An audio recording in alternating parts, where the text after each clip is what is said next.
yun, di ba? Kaya significant siguro.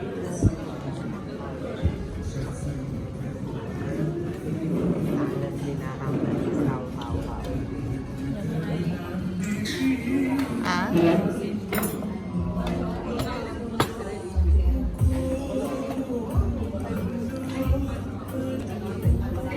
Ang ginaw? Giniginaw? Ha? Ang layo rin nun, di ba?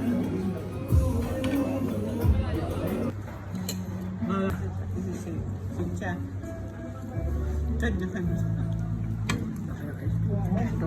Ice cream yung May mga cinnamon.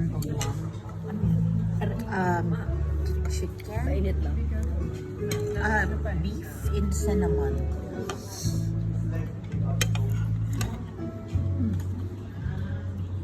Wanna try? Nami ko yung cinnamon. How was it? May tumulo. Kasi may sabaw po ito. So this is cinnamon. Sarap. And the usual salads that they have. Sarap nito. Sarap. Sarap lahat actually.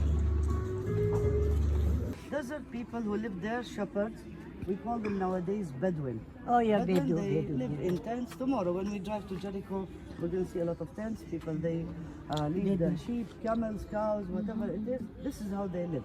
The shepherd field here, they enclosed everything in the Franciscan because during the uprising, there was really a lot of intruders. They come, they jump into the church, so they want to preserve the church. That's why they put these fences to close it, to keep it safe and to keep it away from those who comes in order to stay here in these fields because it was an open field.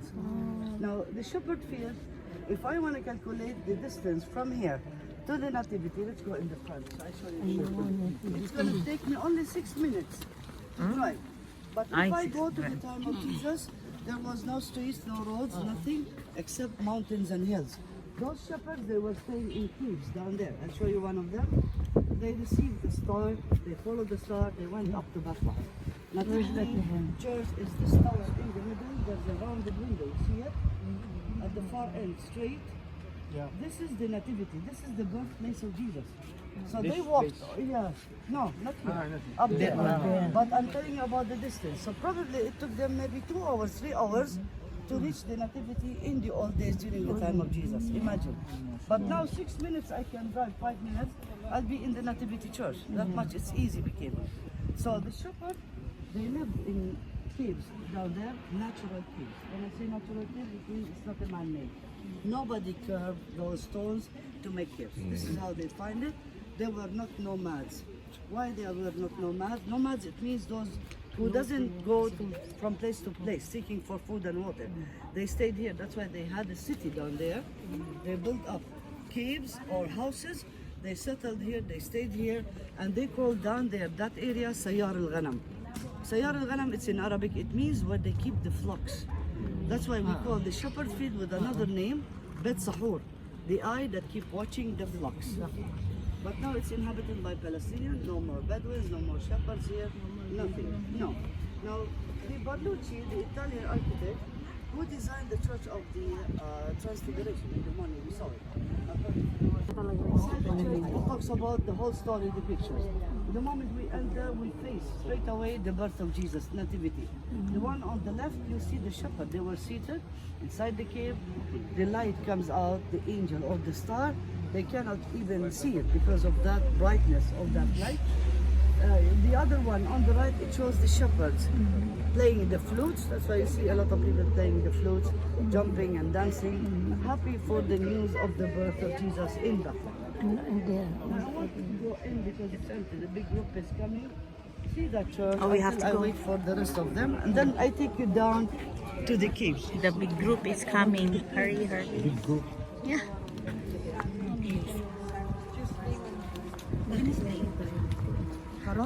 No, there's a big group coming.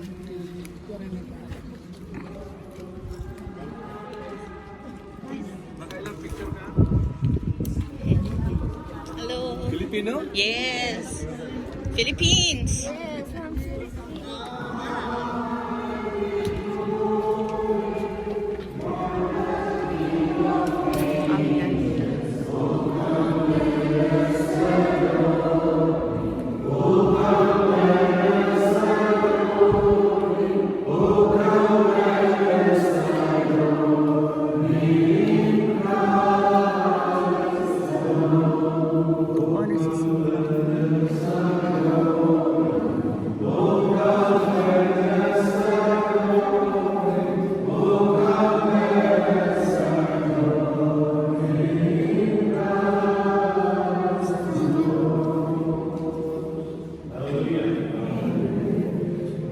Ako na ba nag-iwan yung nanay ko?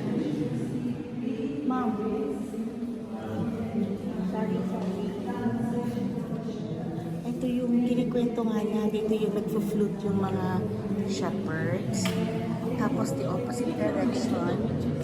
Andun yung star na nasilaw nga sila. Nung nalaman nila yung nalaman nila na manganganak na nga dito. Ay, bawal ang hat. Father. Tapos ayun nga yung star.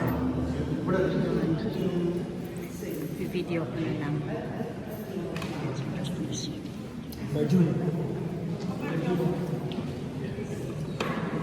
Arlet.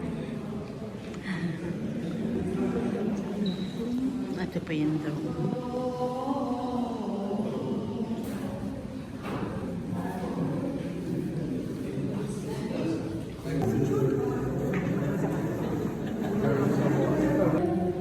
Mama, ano?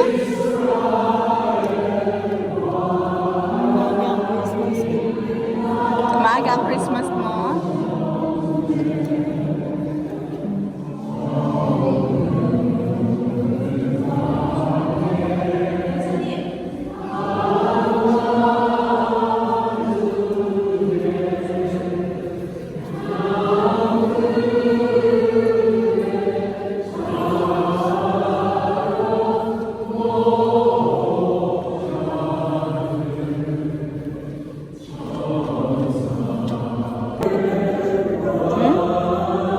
Gusto mo pa-picture ka rin dito? Ano yan? Ito nga yung nung may star. Halika. Yung dito yung star. Ayaw ka na.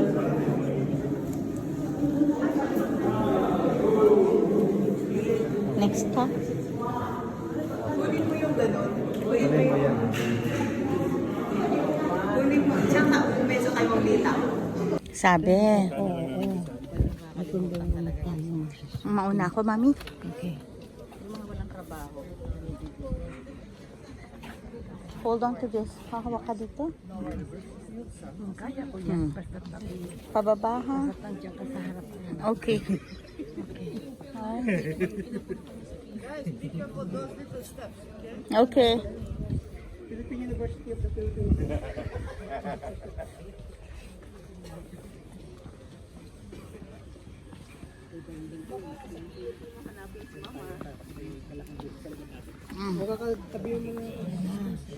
Naku, may tigapayo pa.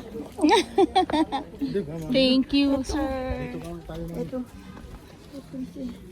Okay, going down. And then we're going down one more. Ayan.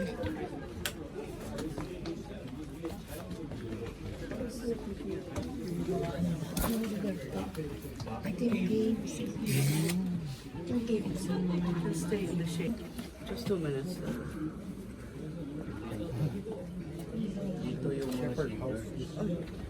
Yeah, this is where the shepherd stayed. In these caves, we have 2 caves. Big one and the small one. But if I want to talk about it, I say that this is one big, huge cave. Actually, this is one huge cave. Okay. And these are natural caves. I said, because it's not the people who lived here who carved those caves. They found them. They are nomads. They travel from place to place. They find caves. They go inside. They stay all summertime. Now winter, at that timing of Jesus, it was very cold. It wasn't warm. That's why they had to stay in caves. caves now, when we go inside, it's warm outside, but you will feel it that it's cool inside. And if it is winter time and cold, it will be warm inside. So it works the other way. Now at the far end, at the far end of the cave, they just laid down some beautiful statues for the Blessed Mother, baby Jesus, and all these, just to give us an idea how Jesus was born in a cave. Now, the story, it happened, the birth of Jesus in Bethlehem. It didn't happen here. But just they want to give us an idea about how the caves looks like and how is the stable. We know there was no place for them in the inn. That's why she had to give birth to Jesus. And the inn, it's like... No entering. outside and cool inside. Malamig. Go in the we used to get warm here. May offering. Ano The back offering? of the cave and see those statues, beautiful. Oo nga. That it's figures for the birth of Jesus, the Blessed Mother, the baby Jesus, Joseph, a little bit of animals, but it's not the place where Jesus is born at all, okay? They just want to give us an idea to talk about that story, the story of the birth of Jesus. When the time has come for the Blessed Mother to give birth to Jesus, go to the back, have a look at it, and you can hear my voice. She has to give birth. Now the reason for them that the inner part of the cave, it's a very important reason to know why they keep their animals at the inner part. I said we are at the edge of the desert. We are closer to the desert. There is wild animals. So they keep the animals at the inner part of the cave to protect them from the outside. Animals Dito, or ma'am, black. wild animals, and then the breeding of the animals Hawak. keeps them warm by winter time. And Jesus was born in winter time. It was cold. So that's why when she brought Jesus, she swaddled him, she laid him in the manger. It means here, it's not the manger. The manger is in Bethlehem. But she put him, she laid him, and all the animals were around Jesus because she wants to give him warm. It's a baby, a newborn baby. Is this black stone? Is that No, what this is not a black stone. It is from the candles because we celebrate masses here, especially after Christmas. They light up candles, yeah, so that's why it gets dark. Oh, And all okay. what you see is natural caves. Natural stones. So take photos because there is two groups are waiting outside. So, now, when we go straight out. I'll show you where they stay, the ruins of the Ba't mo tinutok-tok, monasteries and Mama? churches that they were built. Ready, guys? Sabi nila, yung pinakamalalim na, kasi diba kuweba, yung pinakamababa ng kuweba, dito nila nilalagay daw yung mga, yung mga tupa, to protect, ganyan. Okay. Okay ka na, Mami? Okay, Mami?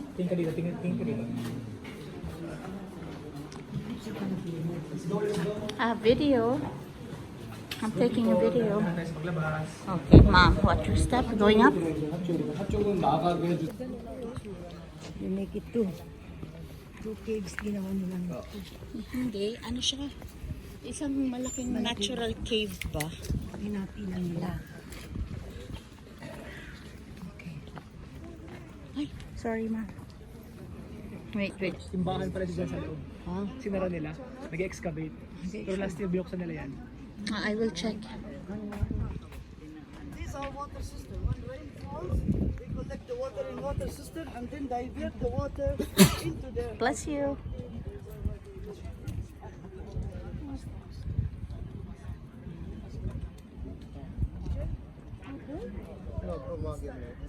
Kasi ayan nga, oh. Naglalabasan yung mga bato.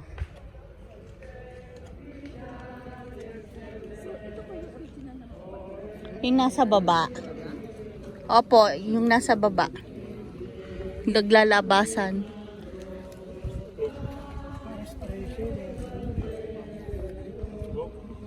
Ayun, no.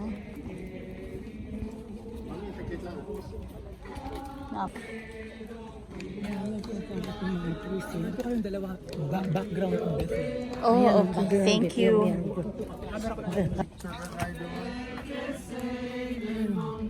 Thank you, sir. Oh, ang bait ni sir.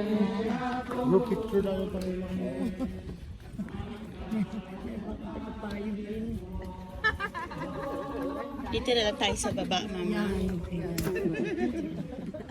Ito na po sa harap. The Church of the Nativity, but long time ago it was a long way to move from place to place. There was mountains and valleys. Now we have facilities, buses, cars, taxis. They take people everywhere they want in an easy way. But also we have here traffic like any other city at all.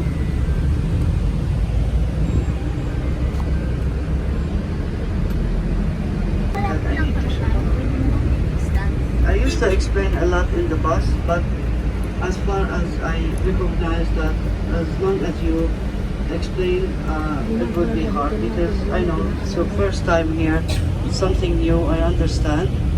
So I prefer to show you everything. I will focus on the icons because these they have a special story. And there's two icons that you have to know about it because we are going to the Nativity Church. And you must see those two icons and understand what they are, what they mean for us.